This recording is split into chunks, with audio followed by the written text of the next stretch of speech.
আসসালামু আলাইকুম রহমতুল্লাহ। প্রিয় দর্শক, লালমনিরহাটের পাটগ্রাম পৌর আমির সোহেল রানা ভাইকে কারা গ্রেপ্তার করিয়েছে সেটা তিনি নিজের মুখেই বলে গিয়েছেন। প্রিয় দর্শক, চলেন তার মুখ থেকে শুনবো তাকে কারা গ্রেপ্তার করিয়েছে। 13-14 সালের আওয়ামী বিরোধী যে আন্দোলন, সেই আন্দোলনের সময় আমার বিরুদ্ধে অসংখ্য মামলা ছিল, মিথ্যা মামলা।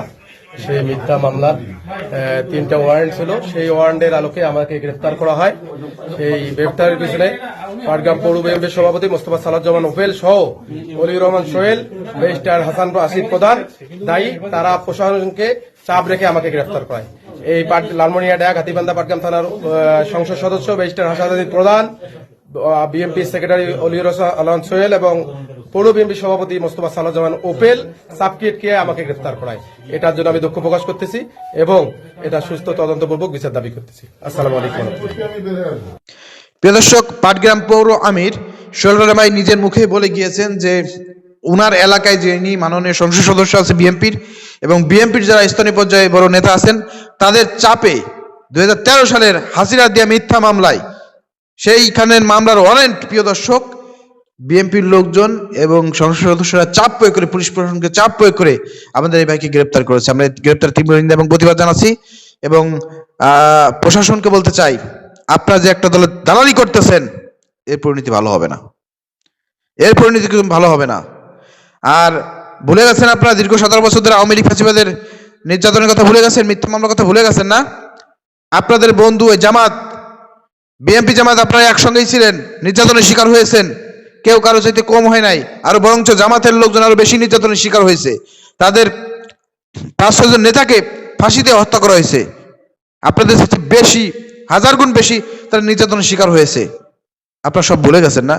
এখন আপনারা সুযোগ পেয়ে সেই নির্যাতিত মানুষের উপর আবার নির্যাতন শুরু করেছেন। এই জুলুম কিন্তু এদেশের জনগণ মেনে নেবে না, ঠিক আছে?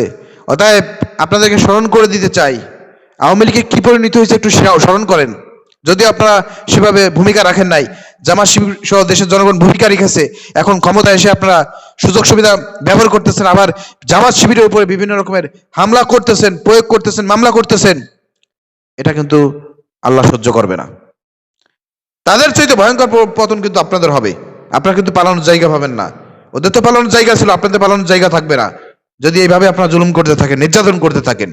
তীব্র নিন্দা এবং প্রতিবাদ জানাচ্ছি। অতি বিলম্বে আমাদের এই পৌর আমির সোহেল ভাইকে মুক্ত করতে হবে, না হলে কিন্তু সারা বাংলাদেশে আন্দোলনে কিন্তু দেশ অচল করে দেওয়া হবে। প্রিয় দর্শক, আপনারা শুনলেন কারা এর পিছনে ইন্ধন দিয়েছে। স্পষ্ট মাননীয় সংসদ সদস্য এবং স্থানীয় বিএনপি নেতাদের, আপনার প্রিয় দর্শক, কারণেই কিন্তু আমাদের এই নেতাকে গ্রেপ্তার করা হয়েছে। এবং সামনে জানেন যে স্থানীয় নির্বাচন হবে, উপজেলা নির্বাচন, পৌর নির্বাচন, এই সব নির্বাচনে তারা হারার ভয় পাচ্ছে। প্রিয় দর্শক, আমাদের এই নেতাকে ভয় পাচ্ছে যে ইনি হয়তো বাইরে থাকলে পারে, নির্বাচন করলে হয়তো তারা জিততে পারবে না।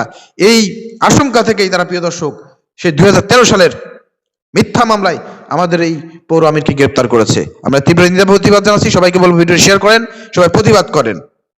ওইখানে যারা স্থানীয় জামাতের ভাইয়েরা আছেন, আপনারা প্রতিবাদ করতেছেন, আরো প্রতিবাদ করেন এবং বাংলাদেশ জামাত ইসলামের কেন্দ্র পর্যায় থেকে এটা প্রতিবাদ আসা দরকার এবং এর বিরুদ্ধে একটা ব্যবস্থা গ্রহণ করা দরকার। ধন্যবাদ সবাইকে। আসসালামু আলাইকুম রহমতুল্লাহ।